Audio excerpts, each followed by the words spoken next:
everybody. Welcome back to another stream live with Alex. It's apparently a weekly thing these days, and well, gotta love it.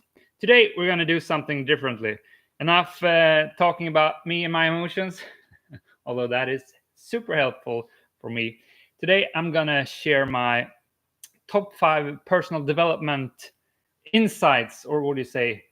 The 5 main positive things that's been a result of me moving to the United States of America, the greatest country in the world, from Sweden. I did that mid-April, 2.5, almost 3 months ago now. And well, it for sure has brought with me some insights that I'd like to share. Maybe you're in a position where you're thinking about a big change, small change, just move 2 blocks can make all the difference. But from my perspective today, what I have gained as insights for these past months moving from Sweden to America, that's what's going down. And starting off with number 1, life is an adventure, or at least it should be. That's my take. Everybody doesn't want it that way, but that's how I want it. Looking back at your life, everything kind of blends together if you don't do distinguishing things. I mean, if you commute every day to work, say you spend thousands of hours, and that commute is the same for you every day. Nothing changes, all the same. Looking back at that memory, those memories, all those will be blended, composted, what do you say? Compressed together to like a 5-minute memory, because it's not a lot of things that will distinguish that time. So basically, you can argue that you're kind of wasting your life to just the same kind of thing. On the contrast, say that you pick up a hitchhiker every day to work. I mean, it's going to cost you energy and all that kinds of things, but you pick up a hitchhiker every day.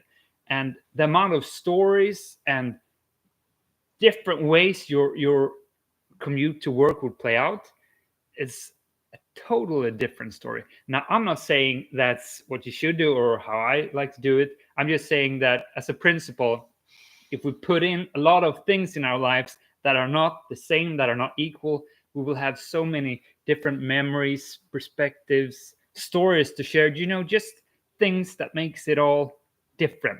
And different is good. Again, from my perspective, I want to look back at my life and having tons of different experiences and, just a bit of an adventure every day. I want my life to be more like a movie. And having moved here, that for sure is something that has played out. Every day is a bit of an adventure. You never know what's going to happen, especially in the beginning when it's all, different and you don't quite know what to expect. Like today, I'm moving for the second time, but I don't know how I'm going to get to the new place.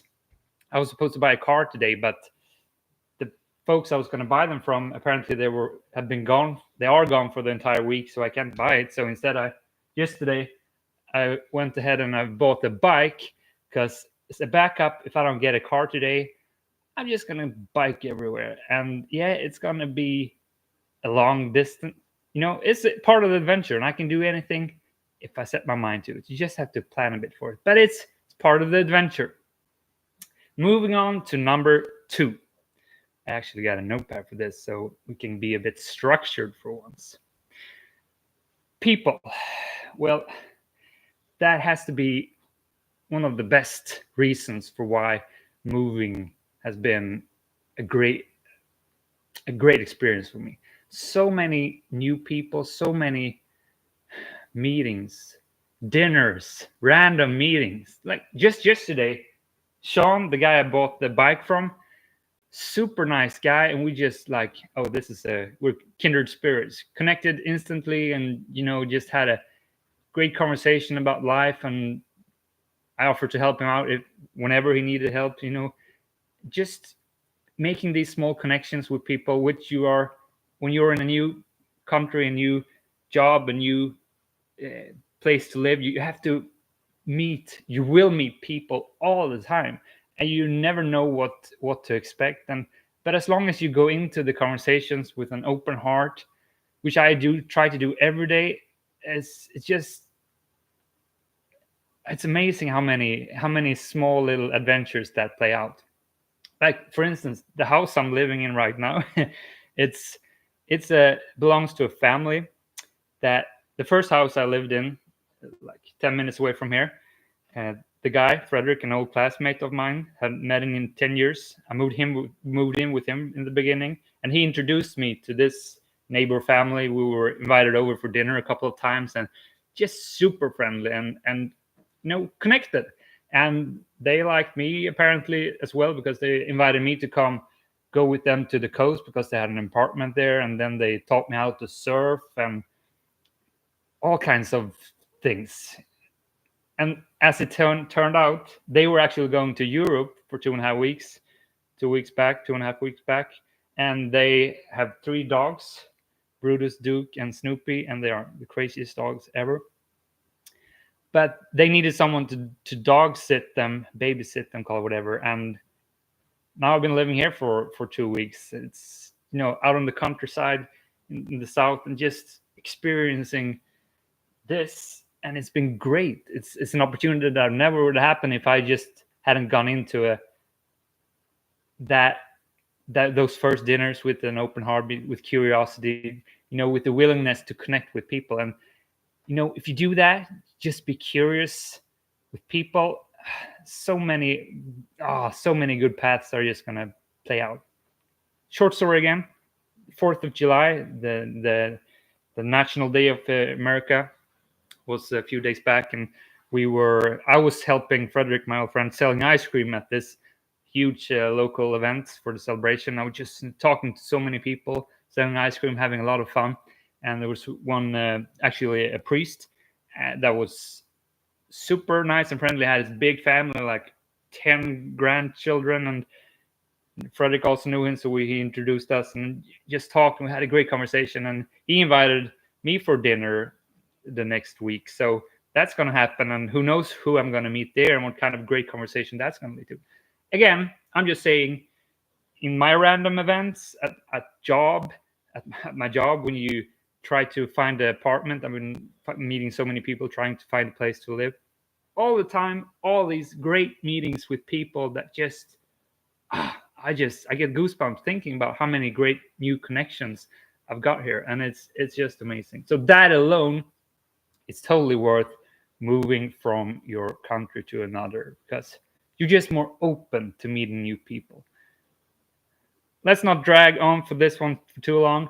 Moving on to point number 3, which is kind of what we've been touching slightly on. It's the big one called gaining new perspectives. Yeah, it is a big one.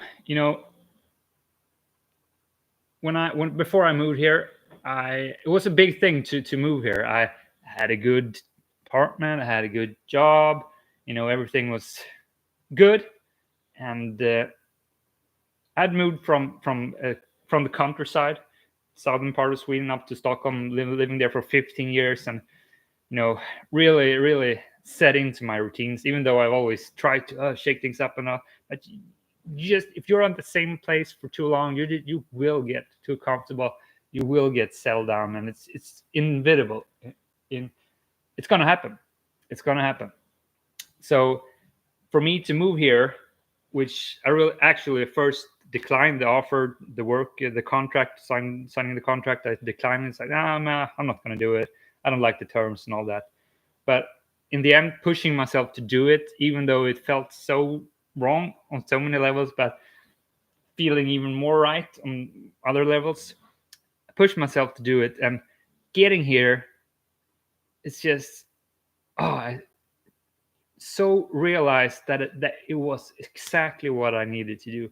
I needed to pull myself out of that environment, because the environment, the context you're in, it shackles you down, and being free like this, it brings you new perspective, not only on like what you want to what you want to do as a job, what you want to work with, because those thoughts for sure has come up.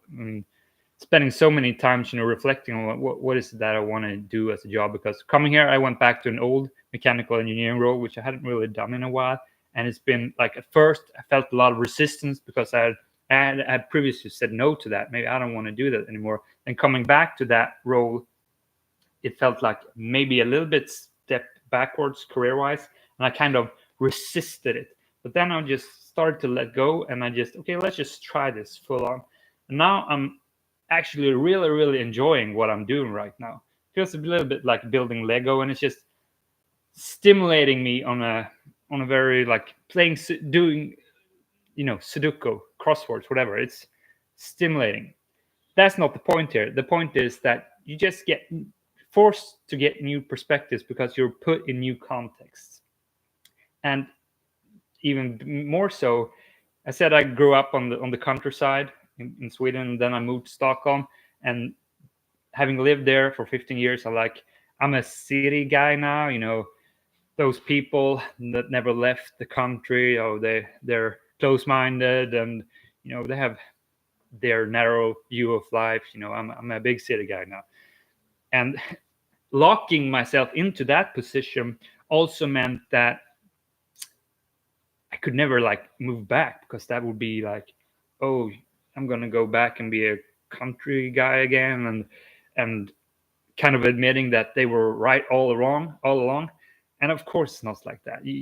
As I said, you gain new perspectives and you realize what's important and whatnot. But being in Stockholm, I was too proud to move back to the country, even though on some level I kind of wanted to.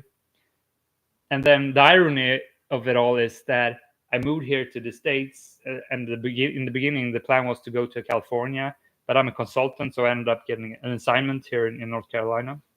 And I moved out to the countryside because Frederick, my old classmate, he had a house here and he invited me in. And in the beginning, I was like, okay, I can do that for a couple of weeks, but I don't want to live out in the countryside. And then I just come here, and it's freaking amazing. Nature.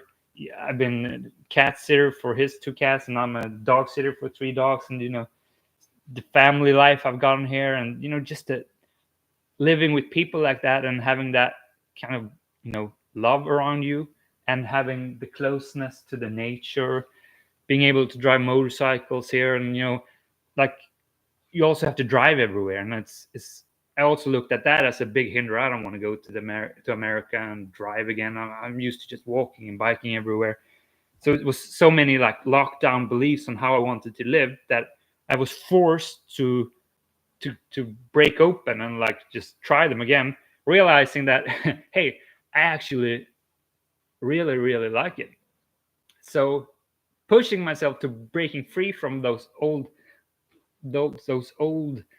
kind of limiting ways of how I want to live has been really liberating, and just put me in the mind state that, hey, I kind of want to try it all and pick the pieces I want. And right now I'm on a big adventure, and let's see how long I want to play the adventure this way, and we'll see where I end up. But the point is, moving pushed me to really liberate myself from all that baggage. And bonus thing, having less things, that's good. Although I did need a bike, because some things just need. Moving on to part number 4, which is kind of also what I've been talking about, and I call it shaking hand with reality and exposing my flaws. How about that for a short, straight to the point title? That's part of the reason why I started these streams a few weeks back now, because I came here and I got to work, and I realized how much social anxiety I have. I mean, not in the moment. In the moment it's all right, but for me, afterwards, that it lingers on. When I email someone, when I talk to someone, this underlying need to be loved and to have validation and all that stems from my childhood, I guess. It just became so obvious to me that I can't run from this. Again, back in Sweden, comfortable with my environment, didn't really push myself and all that. Coming here, having to talk to people all the time, having to be in an exposed position, being in a new role, being in a totally new work situation, which meant that I had to really interact and learn this new job again, and that meant that I had I I I did something and then I got feedback on it, or I didn't get feedback. I got a lot of social situations which resulted in me getting so much social anxiety, and just it was too obvious. I shook hand with reality and realized, okay, this is not how I want to live. I can't go on living with this kind of handicapped relationship to people where I second guess everything I say and write and all that. And that's the journey I'm on right now. That's what I've been streaming about, and that's my journey right now. And it's the growth is incredible. I mean, it's when you get aware around it, it's going to get even worse for a while, but then it starts to get better because you learn, if you want to, like I want to now. You're searching out solutions and you're working on these things, and the growth from that is beyond. It's absolutely what I need. And this leads me on to point number 5, the last one, and that is embracing discomfort, facing fears. You're moving to a new country. You have to do it. It's incredible, uncomfortable, like all the time, and you have to face those fears. Especially with me tackling my social anxiety and all that, I'm daily put in a situation where I have to face my fears, and that's where the true growth comes. That's what I've been talking about for ages, and if you're not familiar with that, that's what I've been talking about for ages. I truly believe that facing your fears, being aware and identify what scares you, and then going after that, starting with awareness around it all, and then going towards those scary actions that you have to do. And moving to a new country, it's just out there all the time, daily fear facing, and you feel the growth. But yeah, it's hard, it's scary. I didn't say moving to a new country was going to be an easy one, because it's sure as heck not. But personal growth, the one that really makes a difference, it's not going to be an easy one. That's not how it works. But again, the joy, the happiness, all the good stuff, it all lies on the other side of fear, of resistance. Even just being able to enjoy a good meal, if you put in some effort before getting to that meal, it's gonna be so much better. And I have a list on the other side of this, the opposite, the 5 worst things with moving to a new country, which I guess to some extent I've mentioned here. Being in a constant state of discomfort, which is not completely true, but you get the gist of it. Next week, I thought I'd do that stream, the 5 worst things with moving to a new country, and what that's all about. And by then, you'll know where I'll be at. You'll find out how I got to my new place, because I have rented another place closer to the city, but it's like 50, 5. Oh, I'm trying to convert miles to kilometer. It's like 50 kilometers from here. So I may have to bike that today with some of my belongings, but that's adventure. I'll tell you how it went next week. That being said, I hope I delivered some good stuff to you, and if that was so, please share some of your reflections concerning this topic. Are you facing any great life-changing plans at the moment, or what is your life looking at? Again, thank you for stopping by. It's been a pleasure, and see you on the next one. Bye, guys.